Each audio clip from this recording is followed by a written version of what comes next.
Alors voilà qui donne une bonne idée de Hollywood. En fait, la plupart de la ville, c'est comme ça. Des grosses routes avec plein de voitures, mais quand même des palmiers pour faire genre style, c'est la Californie. Et vous voyez au loin, il y a un Burger King. Donc à peu près, même pas aller à 100 mètres d'ici.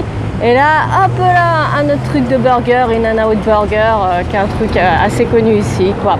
Donc en fait, c'est assez bizarre parce qu'on a ces grosses rues un peu partout, avec plein de voitures.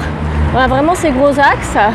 Mais qu'on soit dans les quartiers chics ou dans les quartiers pas chics, ces gros axes, ils font tout cracra. Ils sont vraiment pas très jolis. À moins vraiment de passer dans Beverly Hills, où là, on a des gros buildings, enfin, par quelques endroits.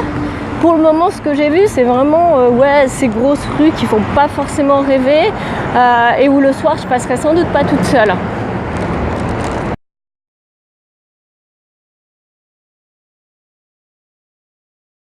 Par contre, dès qu'on s'avance dans les rues parallèles à ces grandes rues où il y a plein de voitures, là soudainement c'est assez joli. Donc il y a beaucoup de maisons relativement petites, enfin basses en tout cas, parce qu'on peut pas dire que cette maison-là soit vraiment petite, mais en fait il y a très peu d'immeubles. Tout simplement parce qu'il y a des mouvements sismiques par ici, donc le jour où il y a un tremblement de terre, t'as pas vraiment envie d'être au 55e étage. Pour le moment, le seul endroit où j'ai vu des immeubles, c'est dans Downtown, donc évidemment le centre de business, quoi.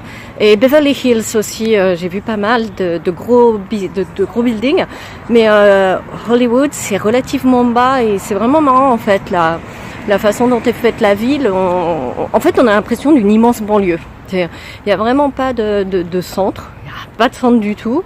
Il y a un centre touristique qui est le morceau d'Hollywood où il y a le Walk of Fame, mais il n'y a pas un petit centre sympa où on peut se balader, quoi. Faut forcément prendre la bagnole pour aller d'un endroit à l'autre. Et du coup, on se retrouve ou sur ces gros boulevards, ou d'un coup on tourne et un peu là, c'est calme. On entend les oiseaux qui font cuicui. Donc je suis bien contente d'habiter dans une rue un peu comme ça, même si j'habite pas dans une jolie petite maisonnette, hein. J'habite plutôt dans un petit immeuble de 2 étages. Mais ce qui est intéressant quand on regarde ces maisons de plus près, c'est de gratter la peinture et de regarder ce qu'il y a en dessous. Donc là, on voit bien, vu que c'est une maison en construction, en fait, toute la maison est en bois. Il n'y a pas du tout de briques. Il n'y a pas de fondation non plus. Il n'y a pas un gros trou en dessous comme il y a d'habitude chez nous, enfin où il y a peu de fondation en tout cas. C'est tout en bois. L'explication, c'est qu'en Californie, il y a beaucoup de tremblements de terre. Et d'après ce qu'on m'a expliqué, vaut mieux avoir des maisonnettes en bois que des maisons en briques quand il y a des mouvements sismiques.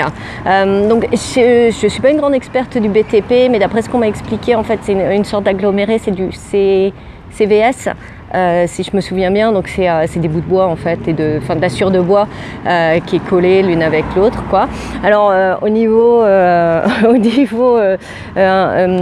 isolation, je sais pas ce que ça va donner parce que pour le moment il fait entre 20 et 30 degrés, donc j'ai pas eu trop de problèmes, mais j'imagine que cet hiver s'il se met à faire froid, mais normalement il fait jamais froid, j'imagine que ça vaudra pas les maisons suisses au niveau de l'isolation, quoi.